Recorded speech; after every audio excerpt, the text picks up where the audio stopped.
श्रीमद्भागवत पुराण।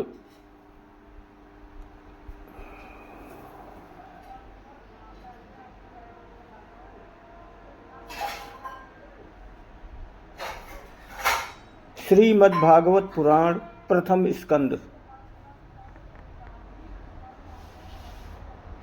इस पुराण के प्रथम स्कंद में 29 अध्याय हैं, जिनमें सुखदेव जी ईश्वर भक्ति का महात्म्य सुनाते हैं। भगवान के विविध अवतारों का वर्णन, देवर्षि नारद के पूर्व जन्मों का चित्रण, राजा परीक्षित के जन्म, कर्म और मोक्ष की कथा, अश्वत्थामा का निंदनीय कृत्य और उसकी पराजय, भीष्म पितामह का प्राण त्याग, श्री कृष्ण का द्वारिका गमन, विदुर के उपदेश, धृतराष्ट्र, गांधारी तथा कुंती की वन गमन एवं पांडवों का स्वर्गारोहण के लिए हिमालय में जाना आदि घटनाओं का क्रमवार कथानक के रूप में वर्णन किया गया है।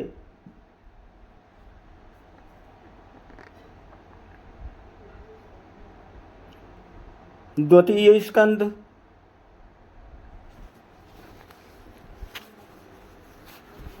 इस स्कंद का प्रारंभ भगवान के विराट स्वरूप के वर्णन से होता है। इसके बाद विभिन्न देवताओं की उपासना, गीता का उपदेश, श्री कृष्ण की महिमा और कृष्णार्पण मस्तु की भावना से की गई भक्ति का उल्लेख है। इसमें बताया गया है कि सभी जीवात्माओं में आत्मा स्वरूप कृष्ण ही विराजमान हैं। पुराणों के 10 लक्षणों और सृष्टि उत्पत्ति का उल्लेख भी इस स्कंद में मिलता है।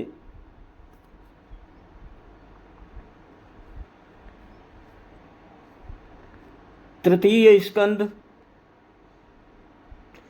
तृतीय स्कंद उद्धव और विदुर जी की भेंट के साथ प्रारंभ होता है। इसमें उद्धव जी श्री कृष्ण की बाल लीलाओं तथा अन्य लीला चरित्रों का उल्लेख करते हैं।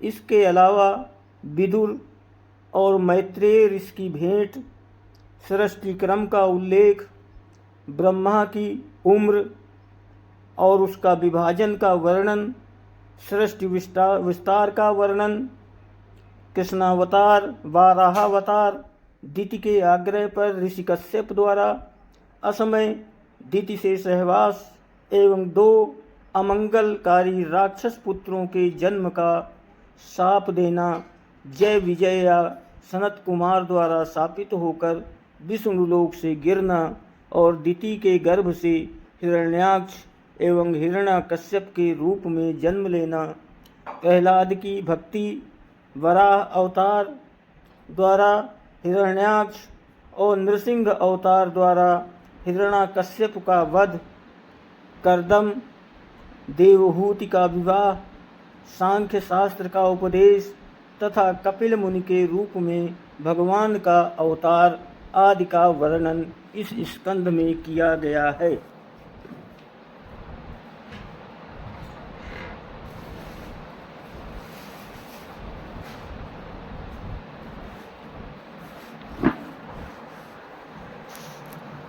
चतुर्थ स्कंद।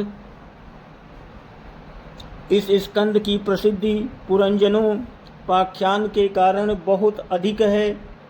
इसमें पुरंजन नामक राजा और भारत खंड की एक सुंदरी का रूपक दिया गया है। इस कथा में पुरंजन भोग विलास की इच्छा से 9 द्वार वाली नगरी में प्रवेश करता है। वहाँ वो यवनों और गंधर्वों के आक्रमण से माना जाता है। रूपक ये है कि 9 द्वार वाली नगरी ये शरीर है। युवावस्था में जीव इसमें स्वच्छंद रूप से विहार करता है, लेकिन काल कन्या रूपी वृद्धावस्था के आक्रमण से उसकी शक्ति नष्ट हो जाती है और अंत में उसमें आग लगा दी जाती है।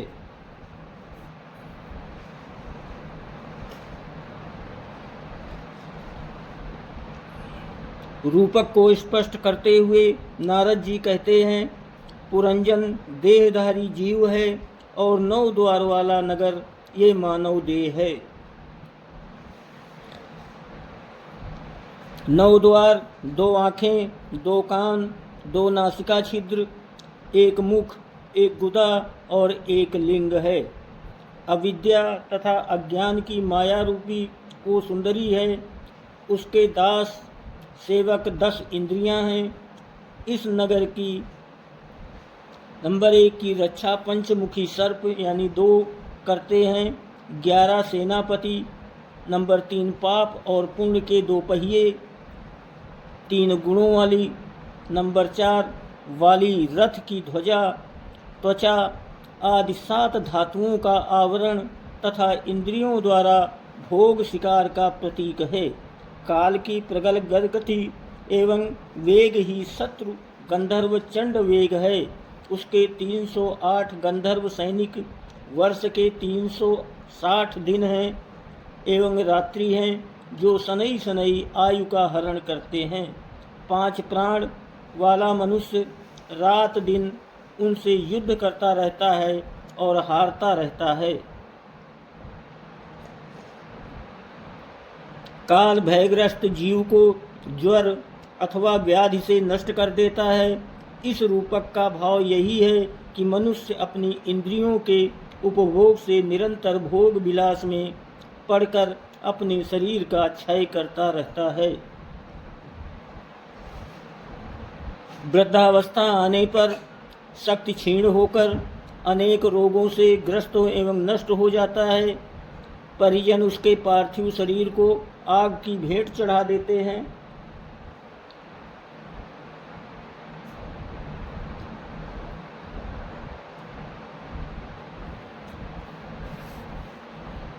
पंचम स्कंद में प्रियव्रत, अग्निध्र, राजा नाभि, ऋषभदेव तथा भरत आदि राजाओं के चरित्रों का सुंदर वर्णन है। भरत जड़ भरत है, शकुंतला पुत्र नहीं, इसी मोह में मृग योनि में जन्म, फिर गंडक नदी के प्रताप से ब्राह्मण कुल में जन्म तथा सिंधु सौवीर नरेश के आध्यात्मिक संवाद आदि का उल्लेख है। इसके पश्चात पुरंजनोपाख्यान की भांति रूपक द्वारा प्राणियों के संसार रूपी मार्ग का सुंदर वर्णन किया गया है। इसके बाद भरतवंश तथा भुवन कोश का वर्णन है। तदुपरांत गंगावतरण की कथा, भारत का भौगोलिक वर्णन तथा भगवान विष्णु का स्मरण शिशुमार नामक ज्योतिष चक्र द्वारा करने की विधि बताई गई है। अंत में विभिन्न प्रकार के रौरव नरकों का वर्णन यहाँ किया गया है। खष्ट स्कंद में नारायण कवच और पुंसवन व्रत विधि का वर्णन जनोपयोगी दृष्टि से किया गया है। पुंसवन व्रत करने से पुत्र की प्राप्ति होती है। रोगों तथा ग्रहों के दुष्प्रभावों से मनुष्य कमजोर होता है। एकादशी एवं द्वादशी के दिन इसे अवश्य करना चाहिए। इस स्कंद का प्रारंभ कान्यकुब्ज के निवासी उजामिल उपाख्यान से होता है। अपनी मृत्यु के समय अजामिल अपने पुत्र नारायण को पुकारता है। उसकी पुकार पर भगवान विष्णु के दूत आते हैं और उसे परम लोक ले जाते हैं। भागवत धर्म की महिमा बताते हुए विष्णुदूत कहते हैं कि चोर, शराबी, मित्रद्रोही, ब्रह्मघाती, गुरुपत्नीगामी और चाहे कितना भी बड़ा पापी क्यों न हो, यदि वो भगवान विष्णु के नाम का स्मरण करता है तो उसके कोटि कोटि जन्मों के पाप नष्ट हो जाते हैं।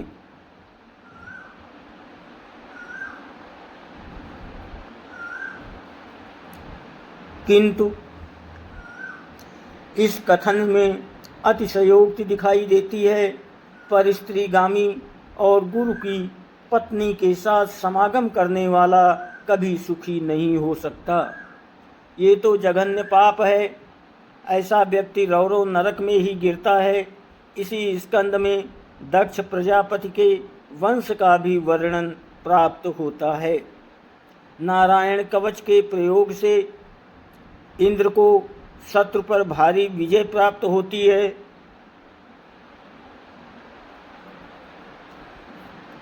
इस कवच का प्रभाव मृत्यु के पश्चात भी रहता है। इसमें वृत्तासुर राक्षस द्वारा देवताओं की पराजय से दधीच ऋषि की अस्थियों से वज्र निर्माण तथा वृत्तासुर के वध की कथा भी दी गई है।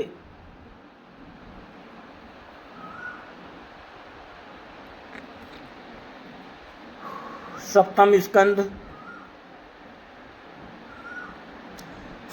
स्कंद में भक्तराज प्रहलाद और हिरण्याकशिप की कथा विस्तार पूर्वक है। इसके अतिरिक्त मानव धर्म, वर्ण धर्म और स्त्री धर्म का विस्तृत वर्णन विवेचन है। भक्त प्रहलाद के कथानक के माध्यम से धर्म, त्याग, भक्ति तथा निष्प्रियता आदि की चर्चा की गई है। अष्टम स्कंद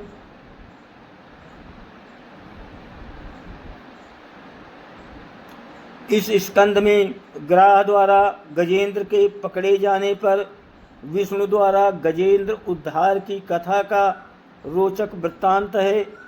इसी स्कंद में समुद्र मंथन और मोहिनी रूप में विष्णु द्वारा अमृत बांटने की कथा भी है। देवासुर संग्राम और भगवान के वामन अवतार की कथा भी इस स्कंद में है। अंत में मत्स्यावतार की कथा ये स्कंद समाप्त हो जाता है। नवम स्कंद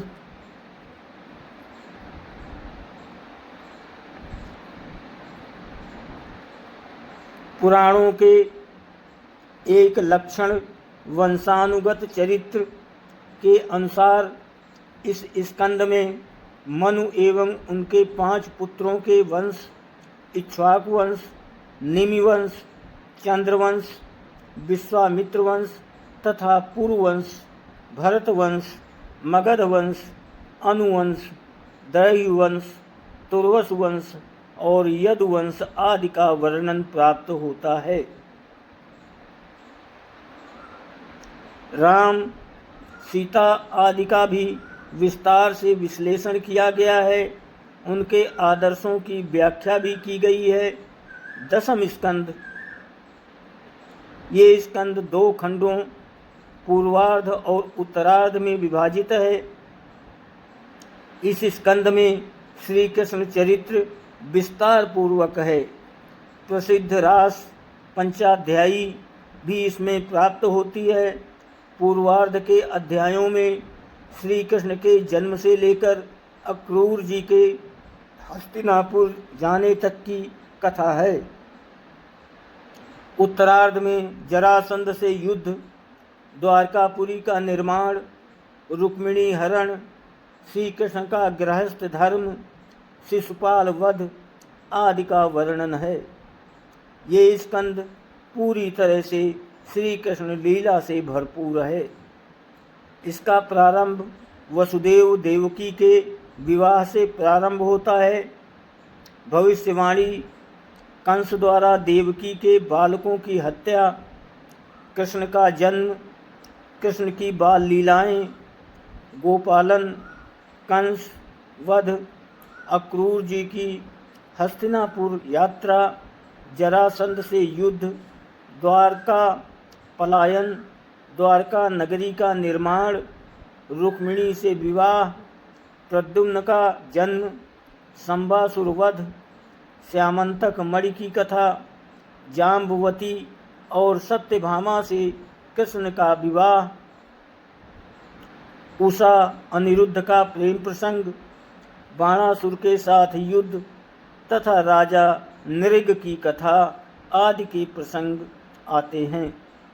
इसी स्कंद में कृष्ण सुदामा की मैत्री की कथा भी दी गई है। एकादश स्कंद।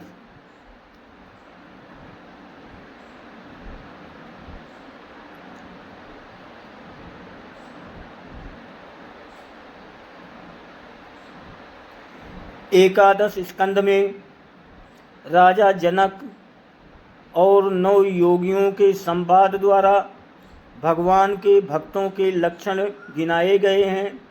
ब्रह्मवेत्ता दत्तात्रेय महाराज यदु को उपदेश देते हुए कहते हैं कि पृथ्वी से धैर्य, वायु से संविंग निर्लिप्तता, आकाश से अपरिच्छिन्नता, जल से अग्नि से निर्मलिप्तता एवं माया, चंद्रमा से क्षण भंगुरता, सूर्य से ज्ञान ग्राहकता तथा त्याग की शिक्षा ग्रहण करनी चाहिए।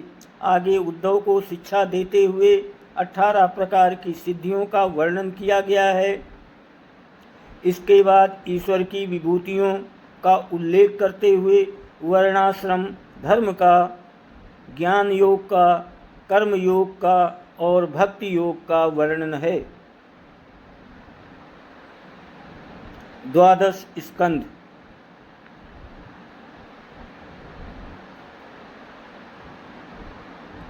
इस स्कंद में राजा परीक्षित के बाद के राजवंशों का वर्णन भविष्य काल में किया गया है।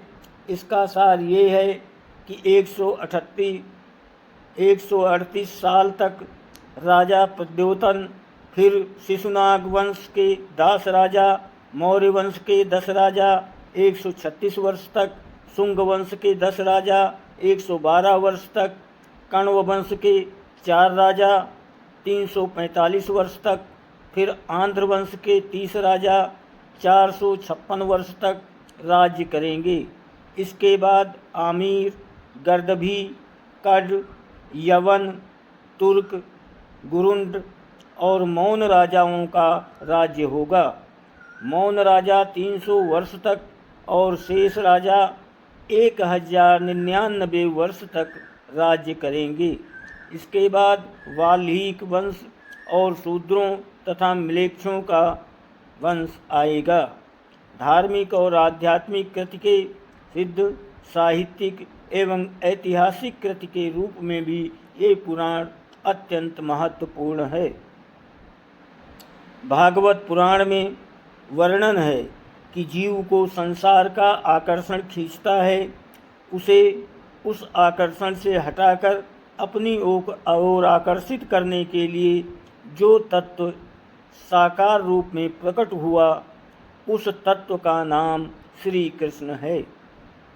जिन्होंने अत्यंत गूढ़ और सूक्ष्म तत्व अपनी अटखेलियों, अपने प्रेम और उत्साह से आकर्षित कर लिया, ऐसे तत्व ज्ञान के प्रचारक, समता के प्रतीक भगवान श्री कृष्ण के संदेश, उनकी लीला और उनके अवतार लेने का समय सब कुछ अलौकिक है। दोस्तों, वीडियो को लाइक और सब्सक्राइब जरूर करें, आपकी बहुत मेहरबानी होगी। आप सभी को कोटि कोटि प्रणाम और धन्यवाद।